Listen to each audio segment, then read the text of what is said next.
things are on. Yeah. Oh, it's recording already. Okay, great. Yeah. All right, Clint, this is Colubrid Talk. So, Clint, this is, how does this type of show compare to the shows in your neck of the woods? I'll tell you what, you know, I'm definitely seeing some differences.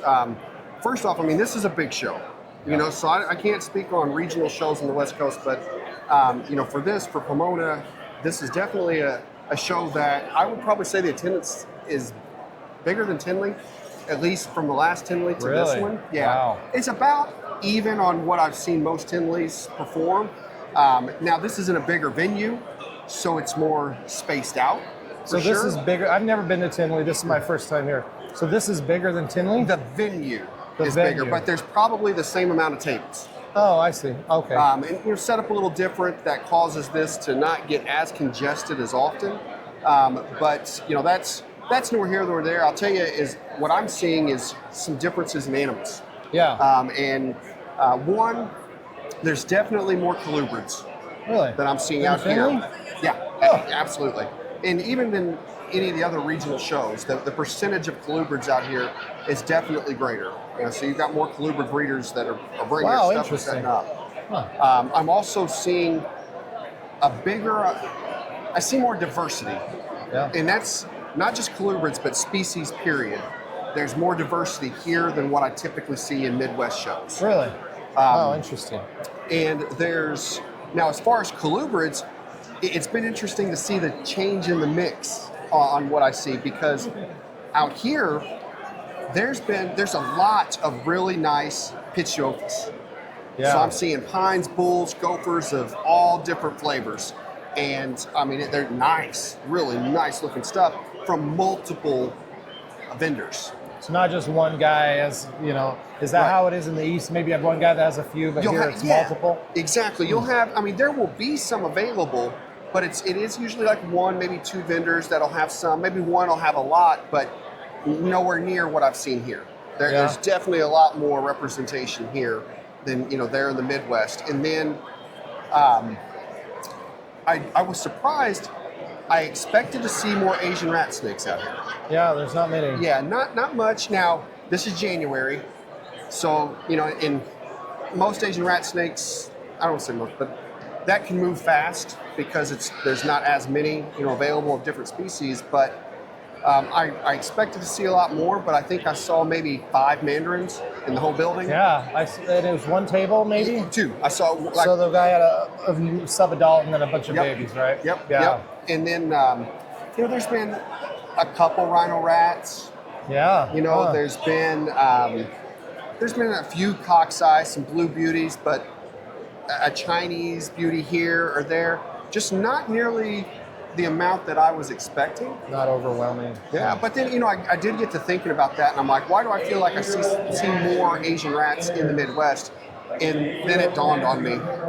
You've got Rob Zirkle, you've got Matt Most, you've got myself, all living within 8 hours. Yeah, you got all of us living within 8 hours of each other, and we're all so passionate about those that our entire area has more of them in it because other people have become passionate about it from us. So it's like, that makes sense. Why? For sure. Not quite as many as what I was expecting.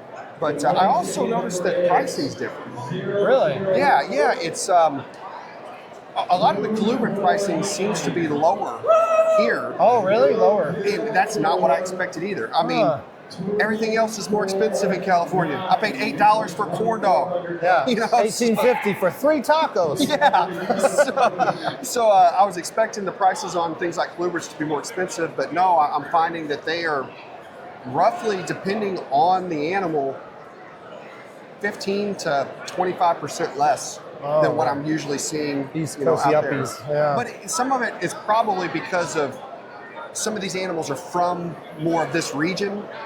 When you're talking about Pitiophis and all of that. Yeah, Pitiophis, of course, cow kings, anything from Arizona, even Texas, a lot of that's more here than in the Midwest. Yeah. So I think that's probably why I'm seeing some of those pricing, shifts. But it's definitely interesting. I mean, it's been fun. Yeah. It's been fun out here. I wish you could have got Zach yesterday. It was just, this place is very hectic. It's very busy. The fires didn't scare people away like the vendors thought. That's what they were worried about. Are there any colubrids that you saw here that kind of just popped and you thought, oh, that's interesting, that's cool, that's unique?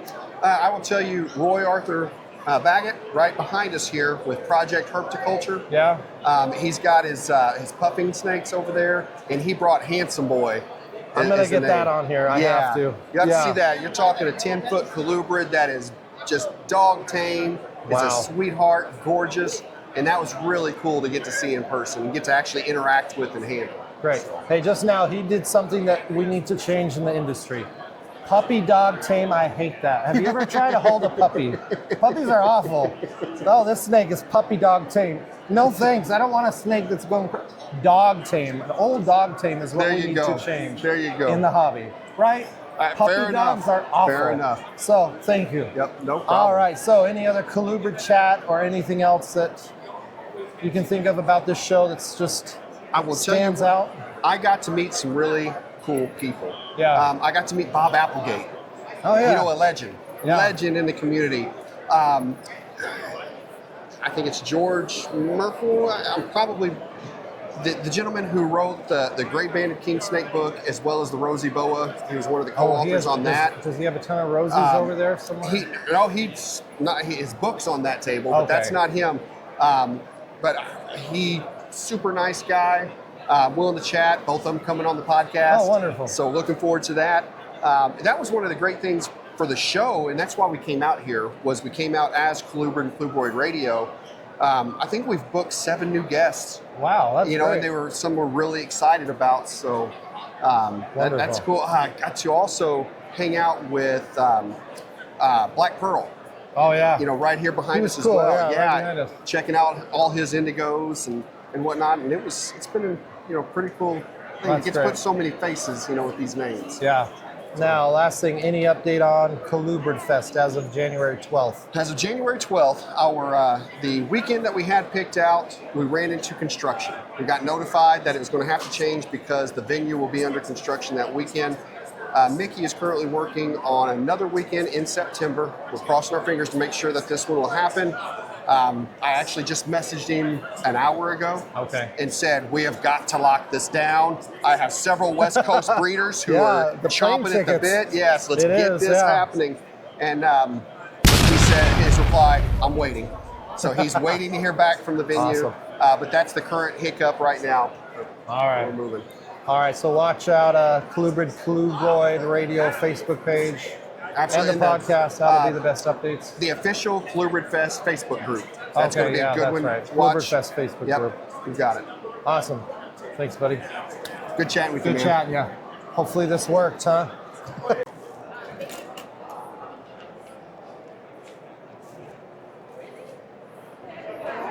Also not as bright. I think yours is better.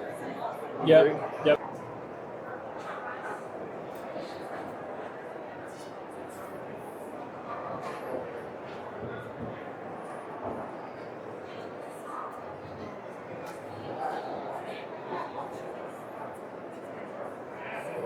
That Pueblo milk pops pretty well. Yeah. They're a real popular snake. They're what? A real popular snake. Yeah. All right, colubrid people, we know Bob. So what's the state of colubrids right now? What have you seen starting to go up, go down? Well, colubrids have never been the glamorous item like some of the little monitor lizards and some of the little pythons and things like that. Yeah. But they're always stable because they'll fit in a 10 to 15 gallon aquarium and they're beautiful. So prices have come down obviously because of supply and demand. You make more of them, but they're easy to keep and easy to have and people love them. Yeah, for sure. Is there a species that is becoming more popular now that you never thought, oh, why is that popular? Well, what is sad is in the past, I used to have the albino speckled kings, the albino prairie kings, the Ruthven's kings, and I got rid of all of them because they got really cheap and they were very prolific. And now you don't see them anywhere. I wish I had them again. An albino speckled king, huh? Yeah. Wow. You rarely even see just a regular speckled king. I know. But we were producing hundreds of them, and it got down to even the black kings. They're coming back up in popularity. Yeah. They're going for $125, $150. About 10 years ago, I bought some from a guy for $5 each because he had to get rid of them. Imagine that. So, That's so crazy. Basically, I was producing over 1,000 babies, and it became too much work, so I got rid of a lot of the prolific stuff like the corn snakes and the speckled kings and the prairie kings and the albino black rats, and got rid of all that and cut it down to a nice manageable 500 or 600. Really? Are you? So what are you breeding now? No, actually, I sold all my stuff to Moran Reptiles, which is Willie Moran here. Willie Moran. I like to come with him to the shows to help him out a little bit, but I am snakeless at the moment. So if anybody wants any of Bob's stuff, go to Willie. Willie. Awesome. Moran. Well, thank you guys. Are you guys going to ColubridFest then, if they announce it? Do you know what ColubridFest is? Probably not. I know what it is. I haven't heard anything about it. Okay. It's probably I've not out of the heard about realm it at for all me to be either. there. It was the first one, and it was a reptile expo that was only for colubrids. Where was it? It was in Indianapolis Oh. for the Colubrid and Colubrid radio guys. So All right. yeah, it was wonderful. Imagine this, but only colubrids. Like how it was great. Well, thank you guys. You bet.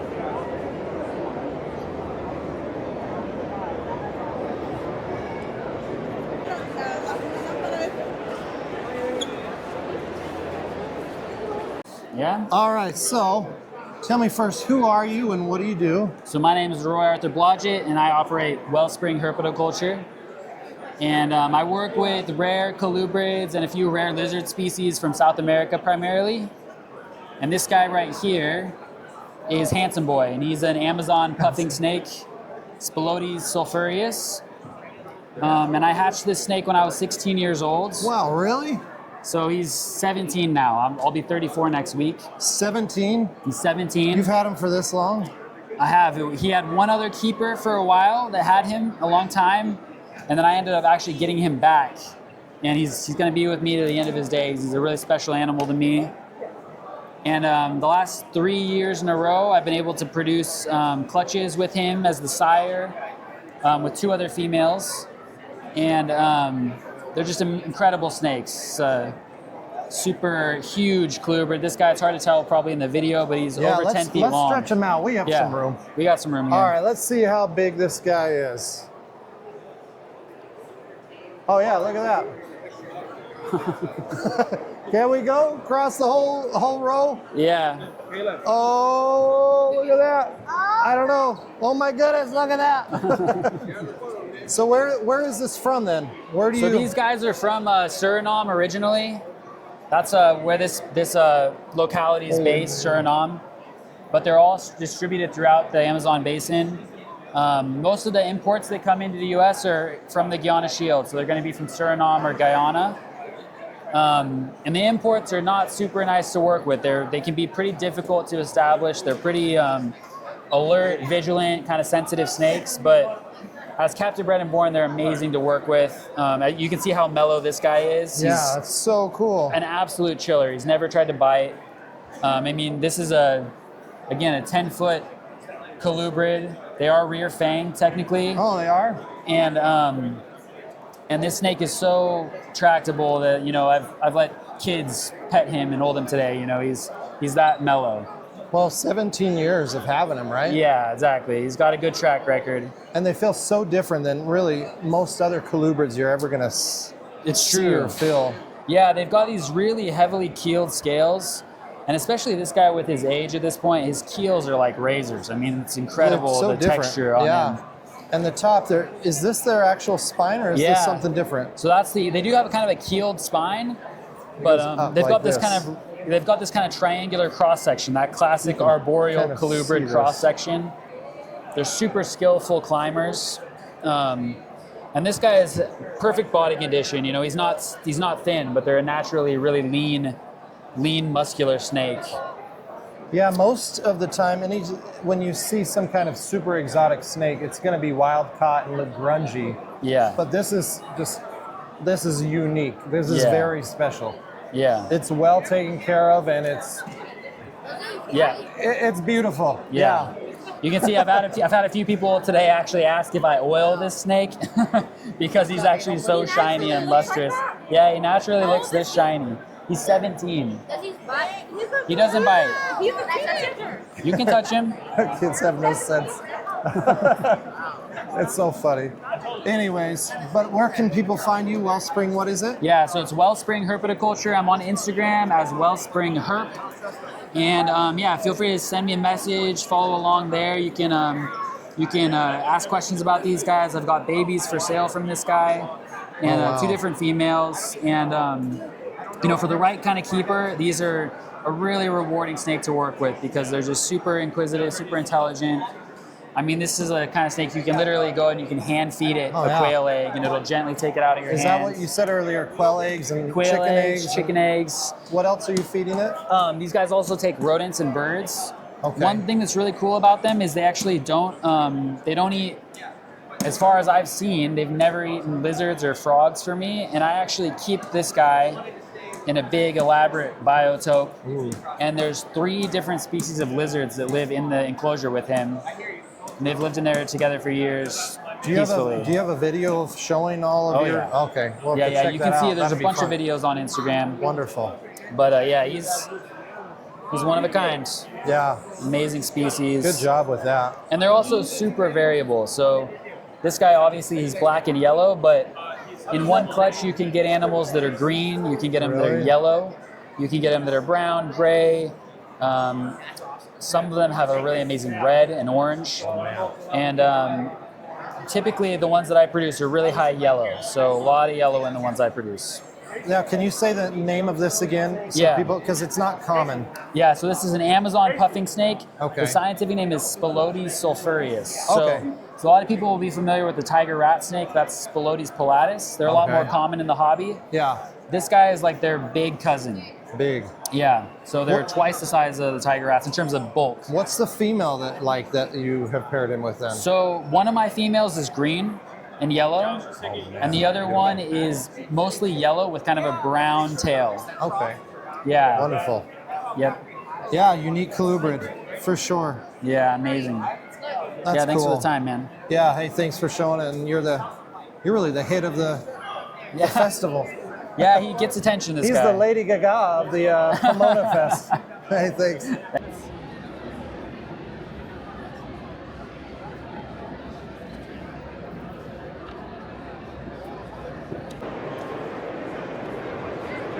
Maybe a little bit bigger than that, like with a tail. This one doesn't have a tail. Probably this big. I have some babies too, little babies. All right, this is a big chunky corn snake right there. Look at this size of this. Huge. All right, Glenn. Now, the hardest thing with colubrids you have mastered, taking pictures. You really are the best at, I mean, I don't think anyone will disagree. You're the best at taking photos of these squirmy little worms. Right, yeah. How do you do it? What's the magic? What's Here's the the trick? key. One, you need a lot of light because you're not going to get many opportunities to snap the shot. So Yes. you want to have a good shot. Secondly, if you have the ability to have a camera with a set focus, so you know that the picture is going to be lit and in focus. Okay. Because you're not going to get a lot of options. And so make sure that you don't get a bunch of good pictures you can't use. And then Oh, thirdly, is I set them down, and depending on how squirmy they are, I'll put them in a tight container so they can barely fit in it and make it very dark Okay. and leave them for 1 minute, maybe 3 minutes if they're super squirrely. Okay. And then the key is lift the lid slowly. Slowly. Because you're going to want to take the picture right away, so you have a tendency to pick it up fast, which startles them. Lift the lid slowly. They generally won't move, and you will be able to get a few shots. Okay. And then if you're tired of that pose, sometimes you can move your hand, and they'll just move relative to your hand. Then you can get a few more shots. Occasionally you lift the lid, they run off, you do it again. Some snakes do better with just putting your hand over them. Yeah. And so I'll put my hand over them and hold them for a while, especially if you can put pressure on the back on their backs. It makes Okay. them feel secure. And then slowly lift it, and hopefully they don't move. And you just keep trying that over and over again and you take 80 pictures and you get 4 really good Yeah. pictures. So it seems like obviously lighting camera, but for stuff most people can do, patience. I've held my hand on or a cup, but I only do it for 5 seconds. Yeah, so I need not to do nearly longer. long enough. Okay. What you can see, especially if you have like a little hole, I put their head in the hole and let them go in, and you'll see them go around and around and around and around and stop. And then if you pick it up while they're going around, they're off. Okay. They've got to settle in, and then you can lift it up. All right. Got it. Yeah, that's the worst. Those little friggin' little snakes. Now, one thing that is up there that I want to see and want the Mollendorfi. Yeah. Are you working with those? Yeah. Really? Yeah, I've got a pair of hets and a pair of hypos. Okay. And they're fantastic. Yeah. And I believe I will get some this year. Okay. Yeah, this will be the first year they're big enough to go. Man, those I want to see one in person at least. Oh yeah, they are beautiful. And the jury is out on whether the hypo looks better, but it's certainly more expensive. Really? Are there any available? I mean, Matt Yeah. Most might have some. Matt but has some. Stan Grisbeck generally has some. But I mean, it's certain time of year they're available for a month or so, and then that's it. yeah, they're one of the most naturally beautiful snakes there is. Absolutely. Like yeah, legit. they're great. Now, is there any colubrid I don't know if you got to walk around at all. Is there anything here you saw a colubrid that just you thought, oh, that's cool, or that's interesting? No, I mean, you really have a collection that everybody loves. It's hard to beat. Yeah. The nice thing about Pomona is there are nice animals here. I go to a lot of shows and I walk out going, if they said I can take any snake home for free, I'd be walking home empty-handed. That is not true here. Yeah. Pomona's got a lot of animals. But yeah, when you study it online and you're looking for unique animals, the odds of you finding something surprising at a show like this are really very, very small. I feel like someone like you look more for the projects that you've been working with and the results and the mystery of, I've been working with these genes for 7 years, the eggs that pop out, that's what the joy is. Chad, Gold Coast. Oh yeah, he has some pretty snakes. Yeah, Chad had royal diadems. I saw that. Baby that was cool. I'm 1 year behind him. Oh really? Those are popping up, I've seen. Oh my gosh, they're so beautiful, and they're great snakes for keeping. They feed well, they're fun to handle. Yeah. They're a little hissy, but they don't musk or bite. So it's kind of fun. That's no great. musking. So they're fun, and they're just ridiculously beautiful. Yeah, awesome. Cool, man. Well, thanks, Glenn. I already found one. Look at this. Some kind of gopher snake. We've got our own new line of T negative, which we believe is the true aministic.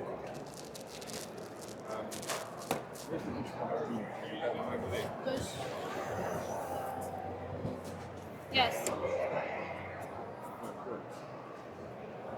Maybe we can just have them.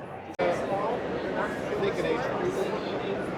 And then we thought, looking back, now that I know this, we hit the conditions perfectly because I know that's kind of results in rare.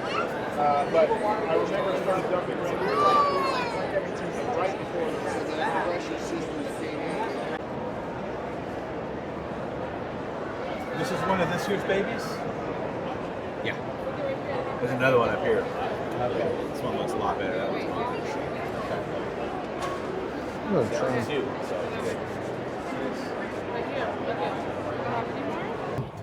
All right, here with Jason, Envy Reptiles. Any colubrids you've seen here at the show that you thought, oh, these are pretty awesome? Oh yeah, seen a bunch. Green bush rats. King rats. Another one, some blonde transpecos. Oh yeah. Even a Zenata was in here in Algama. Really? Some pretty cool stuff. Anything you're gonna pick up? Well, I guess you picked up the king rats earlier. Yes. Anything else? I did pick up a pair of Great Basin gophers. Oh yeah. Who'd you get those from? Moran Reptiles. Oh, right. Awesome stuff. Add some new blood to your pit. pit collection? Yep. Nice. Beautiful animals. Cool. Well, that's the colubrid part. Good job, colubrids.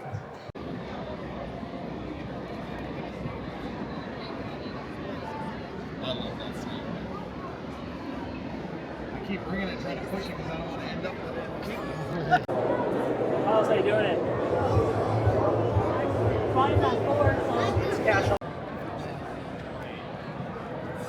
But the cool thing is the babies are all eating frozen thawed peaches out of the egg.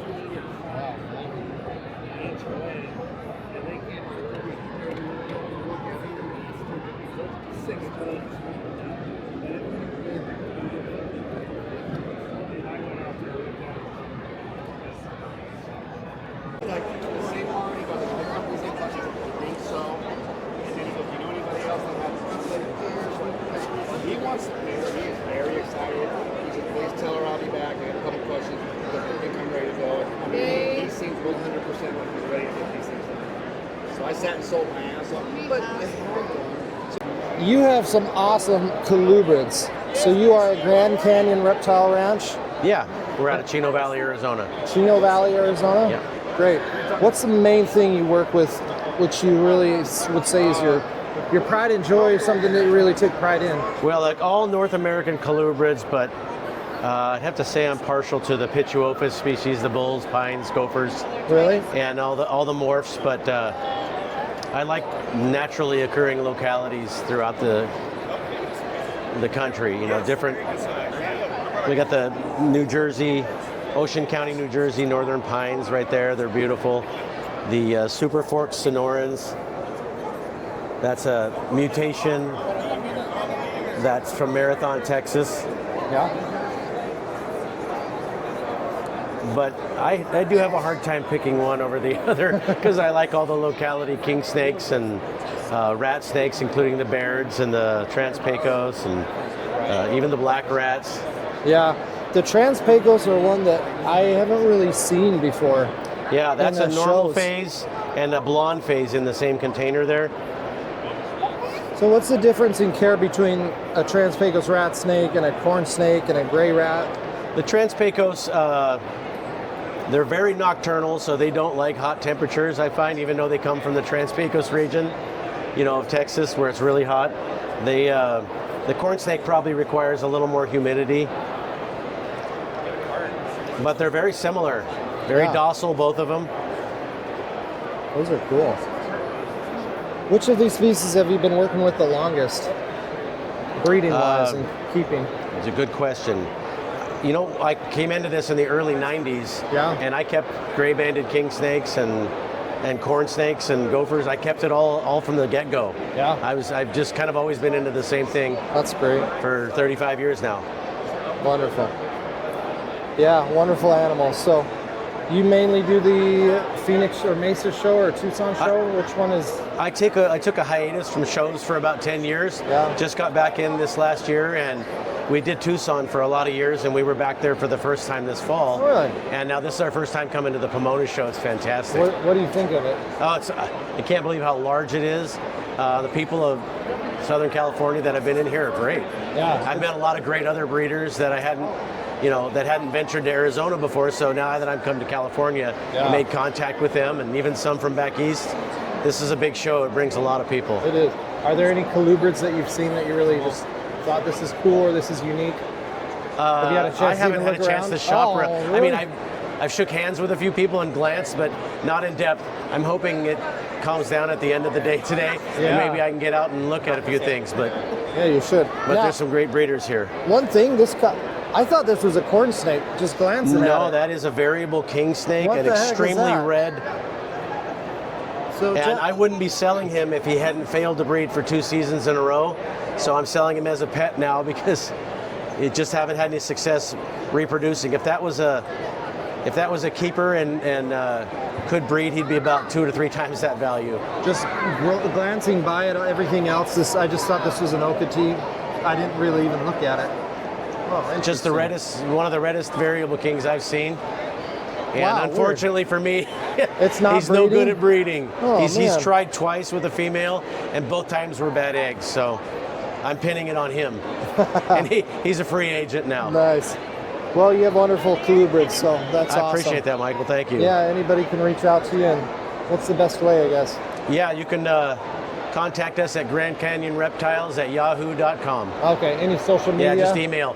Working on that. Working on it. Yeah, technology I need assistance mysterious. with. Down there in Arizona, they're mysterious. Yeah, we've got an Instagram page that's just getting started. Okay, cool. Awesome.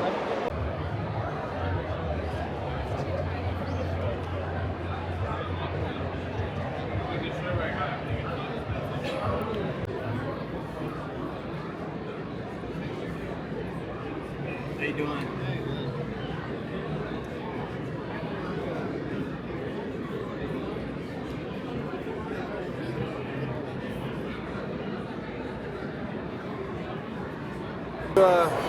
Your house snakes are really the pride and joy of your life? Well, growing up in South Africa and always being a reptile enthusiast, we've gone through the whole range of different species that we can possibly keep. From species that are very unsuitable to most people, from mambas and cobras and big pythons, and we've settled on the Cape house snake, because we believe this is the most suitable snake for the majority of people. Along with mole snakes being a very sought after colubrid species, house snakes just take to captivity much more readily. Yeah. They eat a much greater range of food items and are very hardy. This is one of the most extreme color variations that you will see here. Pretty cool. This is actually an albino blue-eyed. Albino, you hear that? Albino, baby. That's the best way to say it. None of this albino stuff. Ugh, albino. Yep, that's how we say it. Blue-eye house snake. So that's an albino, blue-eyed house snake. Except it has pink eyes, or pink eyes now that it's an albino. So that's a double homozygous or recessive mutation house snake. Wow, awesome. So if you can't find a mole snake, come get a house snake instead, huh? I think so. Cool, man. So Bushveld, awesome. Straight from South Africa, now in Rhode Island. What's the biggest difference between South Africa and Rhode Island, would you say? Well, right now it's like South Africa doesn't get snow, right? Rhode Island's covered in snow, so yeah. We're not used to cold climates. Yeah, wow, awesome. Cool stuff. Well, thank you. Would you like to see any other one?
But they're so soon. They're the same thing. It's just really a size difference.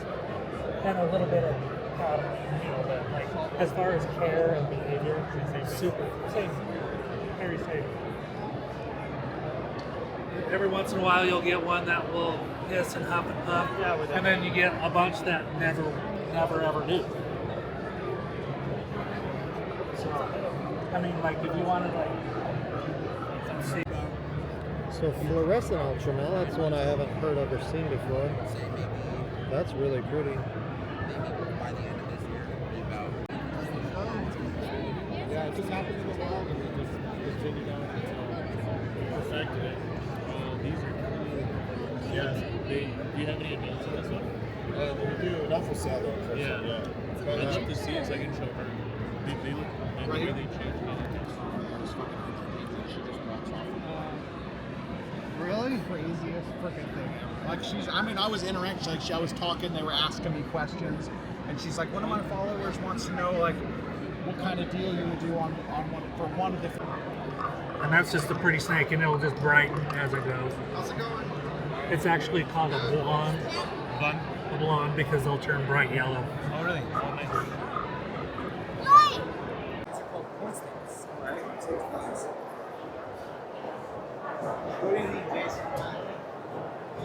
There we go. A lot of people here now. I'm not gonna find anything I need. Let's see here. I don't intend to compete with him. I just help him. Anything in here? Ooh, these are cool. It's on their level of perfection. So this guy here. Wow. I gotta come back when I have time to look at this table. That's a great table.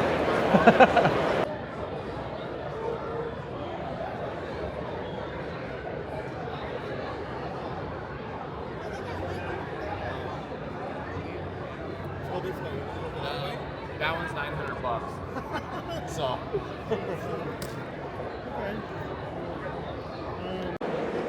He's trying to take his wallet out. I'm like, come on.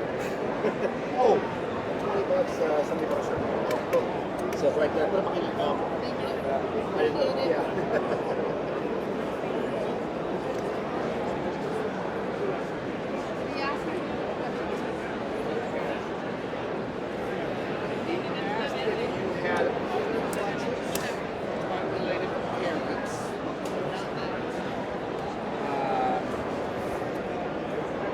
And he asked if they were from this clutch.